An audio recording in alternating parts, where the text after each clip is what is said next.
So I left at the end of the school year. I started applying to positions in April, Okay. and the government takes forever with everything. So I was like, I'm going to start applying now so that I have a new job, come August.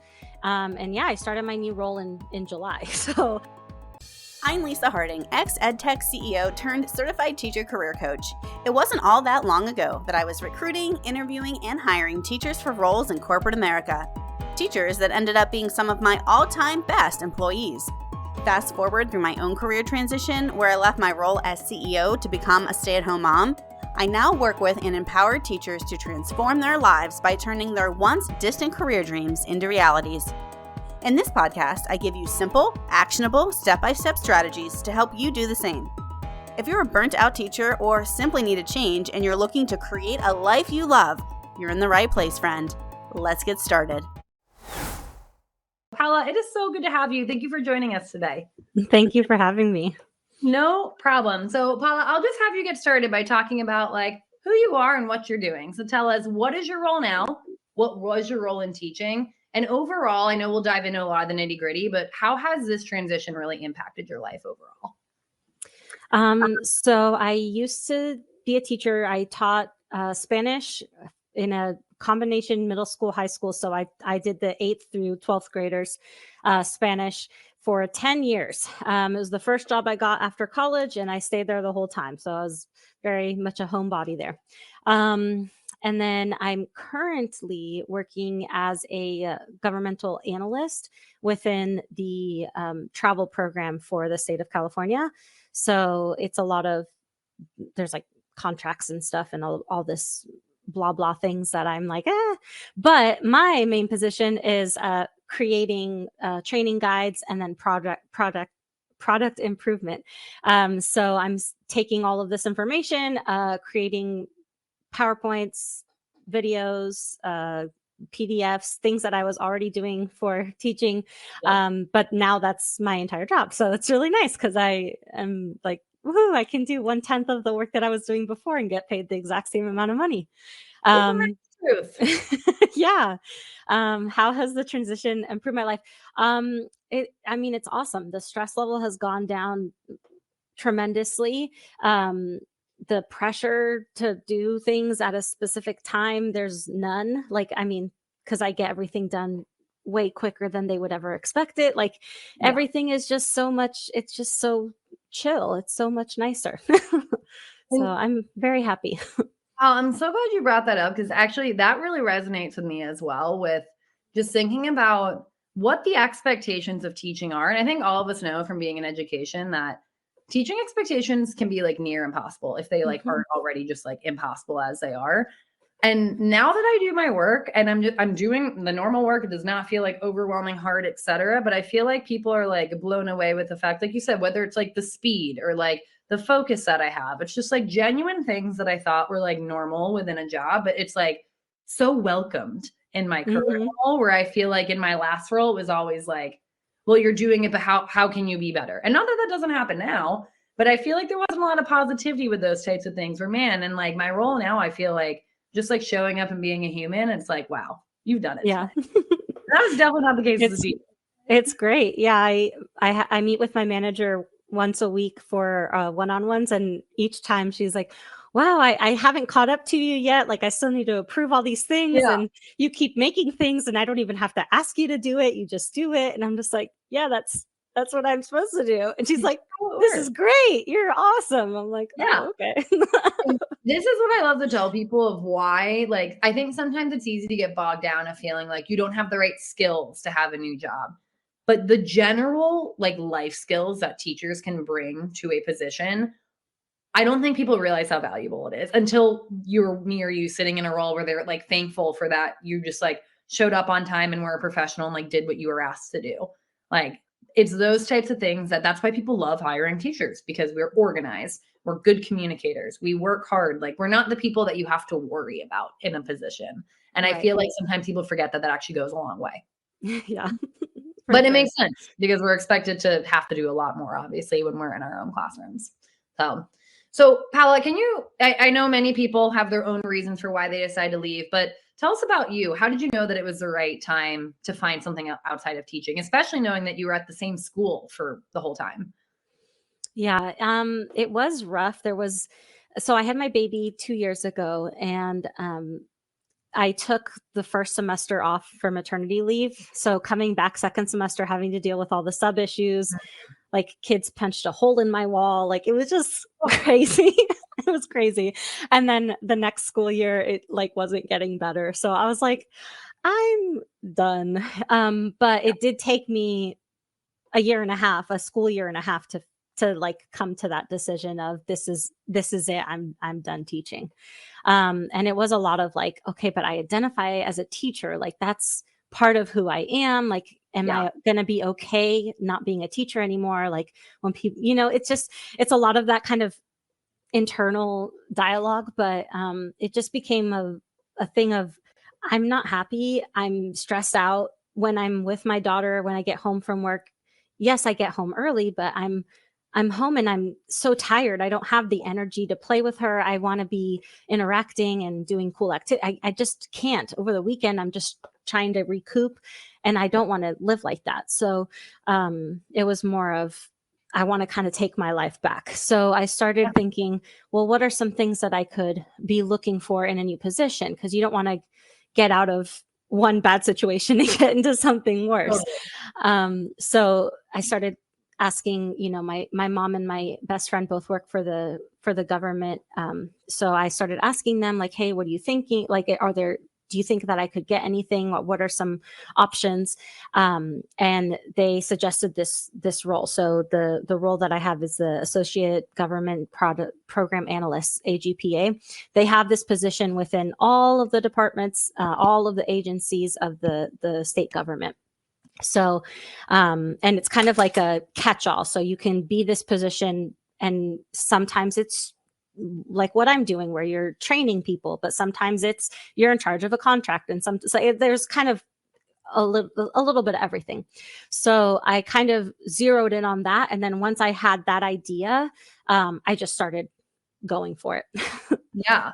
And honestly, that's exactly when it comes to the Teacher Career Transition Academy, that's what we tell people to do. Like, you want to narrow down what you want to do. Like, the world is absolutely your oyster, but it's very hard to get a job when you're just applying with things that are not designed for the specific thing you're doing. So I love that you just like narrowed it down and had your focus. And people that are out there, you can have more than one focus. That's totally fine. But it's just knowing what those focuses are, so then you can be more intentional about the things that you're doing.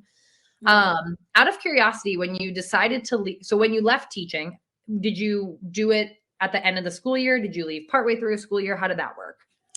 So I left at the end of the school year. I started applying to positions in April, and the government takes forever with everything. So I was like, I'm going to start applying now so that I have a new job, come August.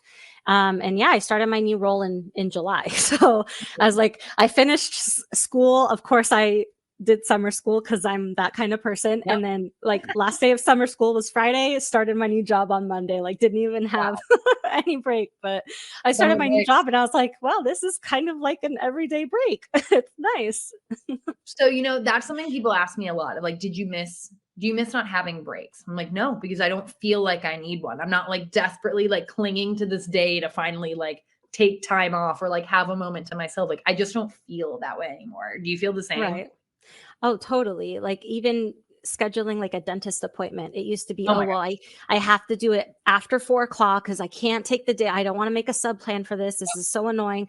Now it's like, I'll just let my boss know that I'll go to my thing and then I'll work a little bit later today, or I'll go during my lunch break or whatever. Like it's so much easier to do anything. Like literally. Today I went to the grocery store during my lunch break and I was like, this is great. I got home late from a workout class and like started 45 minutes later than I normally do. And guess what? The world was not on fire today. Look like lovely. Imagine showing 45 minutes late though to your teaching job like that. It would be on fire. I still have nightmares about that. So still unpacking everything. Yeah. Yes. But don't worry, everyone. In hopefully your new role, that's not how it should be. And if it is, no, not at all. Not at all. Oh man. Now, I heard you mention that you knew some people who were already doing government work. So having a bit of networking with them, do you feel like that helped you be more successful with whether it be your application, your resume, your interview, etc.? For sure. So even just knowing what the position was, I never Mhm. would have known if my mom hadn't told me. Yeah. And then I connected with my friend who works at the government, and she really helped me. She read through my resume. She gave me feedback with each draft that I did, all 10,000 of them. Yeah. She helped me. Because the process, everything with the government is very like, it has to be a very specific way. So she helped give me some guidelines on when they say this is what they mean. When they ask for Mhm. this is what they want. So she kind of like translated everything so that it made sense. Yeah. And she really, really helped me. But once I got like the first couple um, applications in and I kind of understood what was like, okay, I think I get it, then I was able to get it all done. But yeah, she was a very big help figuring out what it was, the like what they wanted and all that stuff. And that honestly, that's so true for so many different roles where it's like, whether it's corporate speak, whether it's government speak, like there's so many. Sometimes you just like read a job description, and although what they're describing is absolutely something you could do, you read it and you're like, I didn't understand any of that. Because they just Yeah. like put it in a code that's just normal for them. Just like teachers, like my husband always said, I only spoke in acronyms as a teacher. Yeah. Like I could speak a whole sentence and it was like 6 acronyms in a row because that's just what it was like in teaching. And so having someone like that that can help you navigate, like, what is this and what do I need to do to really put my best foot forward is so helpful. So I would definitely recommend to anyone, regardless of the role that you're in, to do some type of networking. And I know for you, Paola, you were lucky to have people that were close to you in those roles. But if you don't, people, please realize it is very normal, especially with things like LinkedIn, to reach out to people in those positions and just have informal conversations with them. Like I know I certainly did that when I was looking for roles, but it can definitely help you understand those nuances. And especially in something as you said, tedious and like nuances government work, just understanding from someone else who is in that role can be super beneficial in helping you for being able to like work through your own ideas of like, what do I even need to provide to them? Because the name of the game is just getting noticed, right? Like getting your foot in the door to get that interview. That is what we need to do when it comes to applying here. Now, can you tell me why the government, out of all the jobs in the world, what made you be like, you know what? I think that this is going to be the right role for me. So when I started thinking, okay, what am I going to do if I'm not a teacher? It was very overwhelming because there's just so many possibilities. So, I was talking to my mom and my friends, et cetera, et cetera. And I was like, okay, well, I think if I kind of narrow it down to one specific job, then I can start there. And if I don't like it, I can move and do something else. So I figured, okay, let me start with the government and see if I like that. And if not, I'll figure something else out. I get a little nervous with public entities just because there's a lot more like, okay, well, we want you today, but tomorrow, who knows, So I was Right. like, I'm going to stick with something that's kind of similar to teaching in that Yeah. it's very structured. There's unions. It's very like, they can't just decide one day, oh, we don't have the budget to continue to hire Okay. you, right? I wanted that stability. And then looking at the positions, the starting pay for my position was exactly the same amount that I was making in my last year teaching. So I was like, okay, it's going to be an easy transition. And it actually ended up being more because the benefits are way better. So it's like, Yeah, oh, sure. cool, little bump.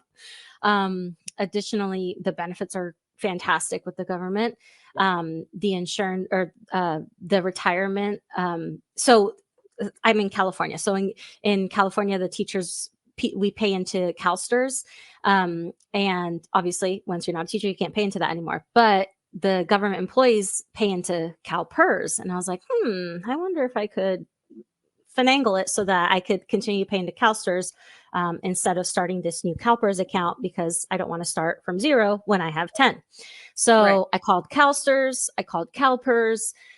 They're like, yeah, as long as your manager's fine with it, because you're still like a government employee, you're still working for the government, the public. It's not a private company. Right. You can still do that. So I had to get manager Wow. approval, HR approval, like, all the fancy things. But yeah, I'm able to continue to pay into my CalSTRS account. So instead of starting from zero and having to deal with the whole retire my CalSTRS now and then my CalPERS later and pay this and do that and all this fun stuff. I'm just keeping with that. So that was an added bonus that I didn't even, I thought I wasn't going to be able to, but I called it and they said I could. So I was like, great, I'm going to do that. So everyone out there, if you were worried about that, because I know that is a big thing for people, especially people who have been teaching for a long time, that they're like, I don't want to lose that. And I know I even talked to people when I was leaving that were like, I want to leave, honestly, but I got X amount of more years and then I'm so much more set up. I think I have to hang on there. Just make a simple call. Research who you would be paying into. Or so did you call the one you would be paying into or the one you were already paying into? Well, I started with CalSTRS, the one I was already paying into, and then I called CalPERS to confirm, just because I like to cross my T's and dot my I's. Totally. So what I'm hearing is, if government work is something you're listening, call the people that you are paying into now and figure out if I'm transferring to that type of role, because it's all government money at the end of the day. I know we don't typically see ourselves as government employees if you're a public school teacher. But that I'm so glad you even thought of that, because I know that is a huge hesitation and roadblock for some people to want to leave, especially.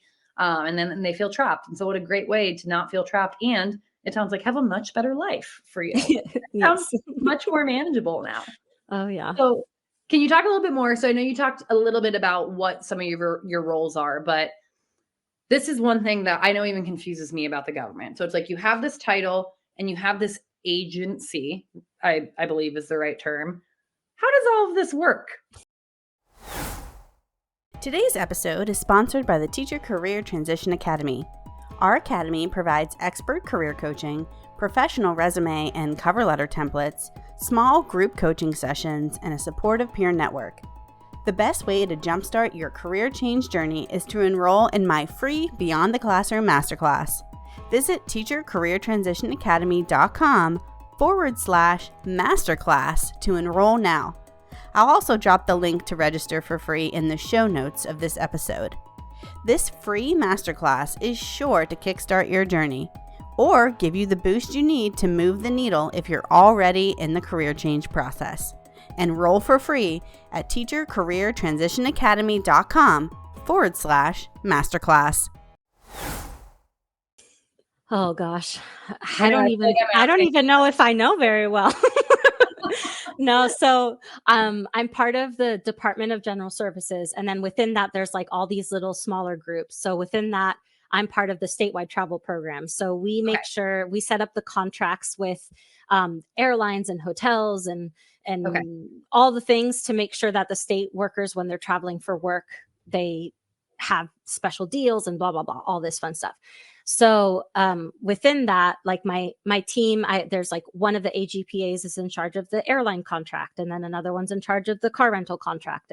And my job is really to kind of gather the information, see what questions we're receiving, and then create trainings. So right now I've been going through the website that we use for the travelers to book online.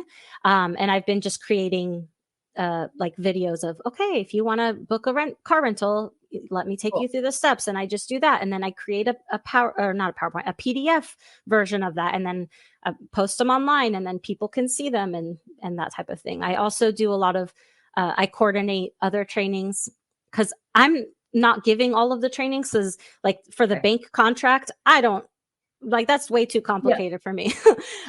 So I coordinate the training for it. So I will set up the Microsoft live event, and I'll send it to the people that need to be sent to. And then I'll make sure I'll set up the PowerPoint, and then I'll send it to the person who's going to fill it in. And then I get it back and I make sure the font is all the same size. Like it's things skills that was like 10% of what my job used to be. And now that's my whole focus. So it's, and you have things so much time to do it. Yes, exactly. So it's great. I love it. And I'm dealing with adults, which I mean, are just big children. Yes, they are. So, you know, a lot of times my manager's like, oh my God, this person sent like the stupidest email. And I'll look at it and be like, oh, I could answer that. Like, you know, use my nice little teacher voice, my teacher accent on the keyboard, and like, okay, I can do this. Yes. So totally doable. I did. And I think I know the answer, but I'll have us clarify. So Susan was clarifying, do you work for the state of California or the entire US government, which we know states are a part of the entire, but this is where the government. No, so I work for the state of California. Okay, cool. And then in hearing about, so I know that you said that your title, so the AGPA, which I know I put in the chat for people, so you can be Googling it as necessary for your own states, but for or even national as well, Associate Government Program Analyst. When you were applying to that role, were you just applying to that role and then they were deciding what agency you went to? Were you applying to your specific agency? How did that part work?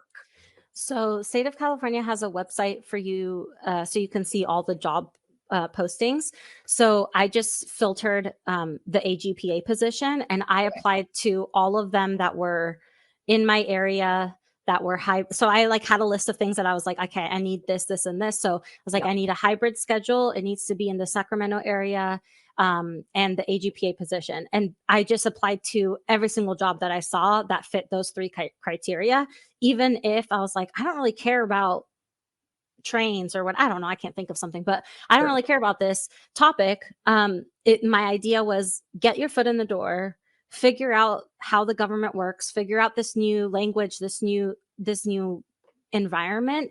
And then from there, I can very easily move to a different agency, move to a different position. Because once you're in with the state, with the government, it's really easy to move around. So my idea was just get my name out there, apply to as many different departments and groups and agencies as possible, and then figure it out from there. And so even knowing too how your role is like pretty flexible, like someone with your same title can be doing different work. Does that mean that you had to create like a resume for each of those different like kind of nuances of the role, or did you mostly just have one that you were able to apply to most of them with? So then, because the AGPA position has like specific descripting words and all that stuff, I used that to create my resume with the AGPA words.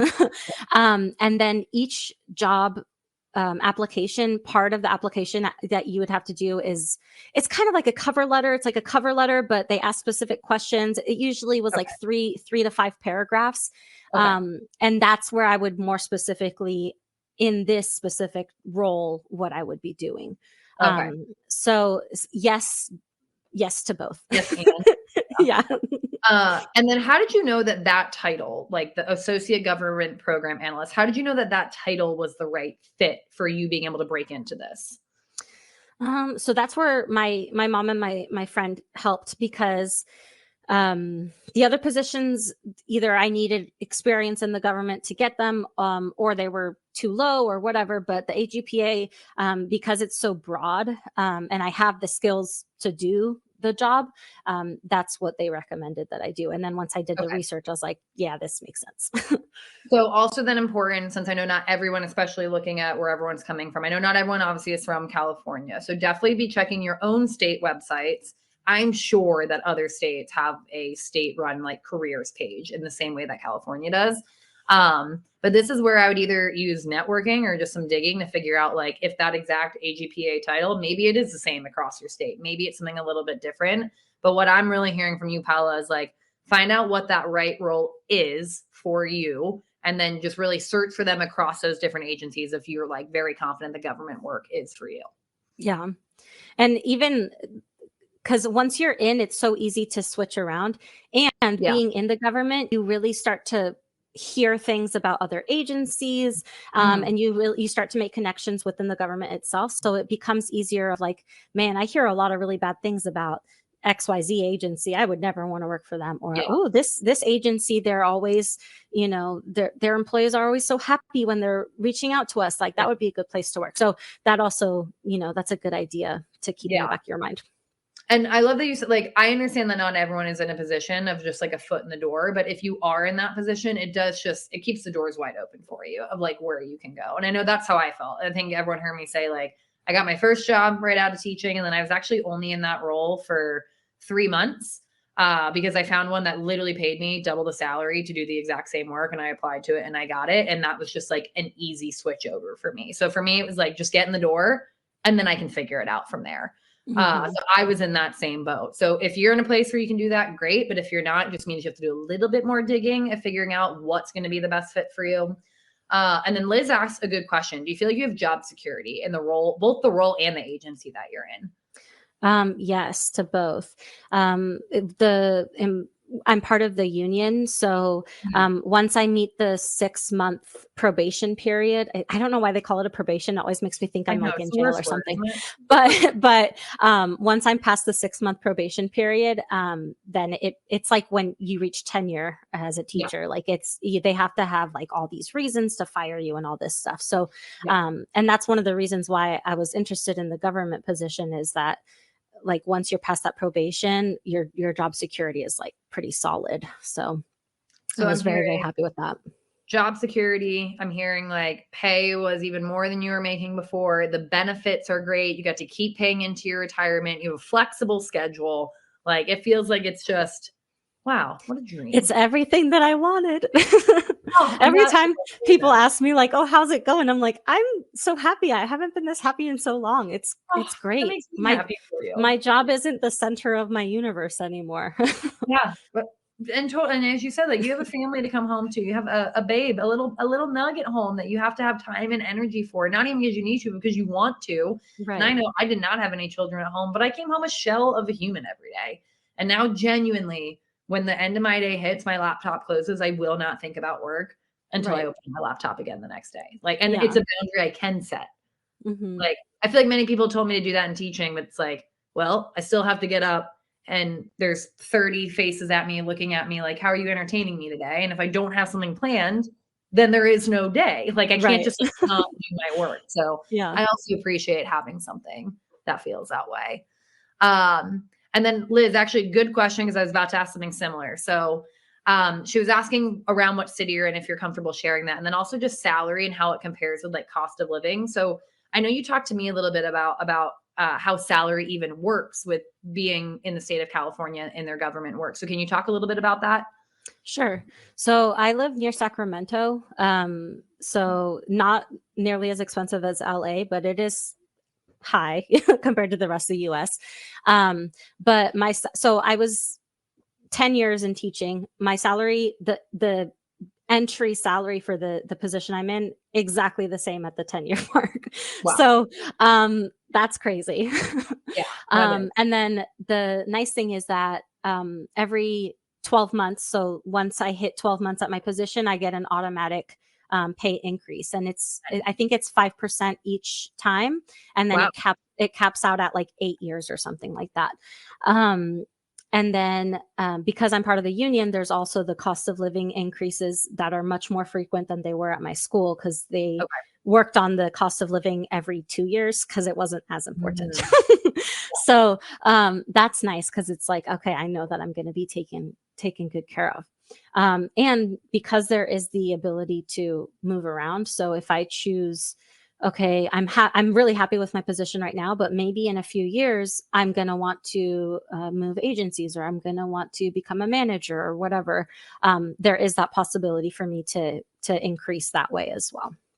Awesome. So I literally, I can't know, I keep saying it sounds like a dream, but like, so you have a better salary with an automatic pay bump every year. That's not just like the tiny little like $200 pay bump that you would get teaching. And it's just like built in, and there's job security. Gosh. I feel every time I do one of these webinars, I'm very happy in my role, but I'm like, man, I should have done more. Like, I feel like I just went for what I knew instead of like really exploring my horizons here. So man, I love all of this. Also, shouting out in the chat for my people who are sending questions. I love that. Keep sending any questions that you do have. Because like I said, it's the time you have, and I know I'm not the expert when it comes to government work. That's why we have Paola here, but you have an expert of like what it's like as someone to be in this field. So I love that you're asking these, and keep it coming. So Paola, I'm wondering, in thinking about, like, it sounds like there's some nuances too when it came to like applying. So can you talk about what a traditional application looked like for applying to a government role? So each web page with all the information, there was just like mountains of text. And once you figured out like the lingo of what they were asking, it became a lot easier to read. But in general, the application for this position, it was a resume, however many letters of recommendation that they requested, and then like 3 to 5 usually.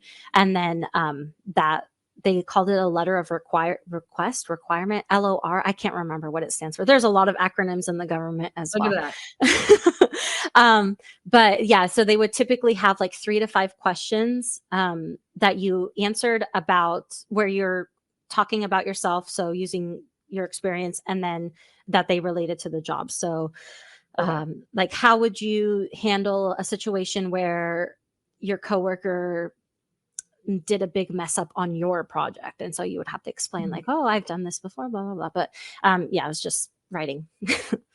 Great. And then it sounds like you said, it was something similar to a cover letter, a little bit different, maybe with more targeted questions.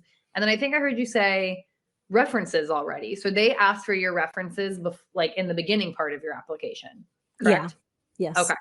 I know for me, that was the opposite, where they didn't ask for references until the end. But I would recommend to anyone here, as you're beginning to start thinking, even if you don't necessarily need to have a letter of rec written out from everyone once you start applying, but at least start figuring out who you would like to ask, and ask them if they'd be willing to be a reference for you. Again, no strings attached. You don't have to ask them for a letter yet, but it is helpful to start nailing those people down ahead of time, because like you said, yours were at the beginning, mine were at the end, but you want to have those ready to go. So whether they need to be on the phone with someone, whether they need to write a letter, they have time. Because you don't ever want to be held up by something like that. So if you're starting to think about that, definitely it's good to start thinking about who you'd also want to ask for that. Well, friends, that concludes part 1 of this teacher career transition story. But there's a lot more valuable information coming your way in part 2 that you don't want to miss. So check out our channel for part 2. And remember, friends, the journey is just the beginning. Embrace the adventure.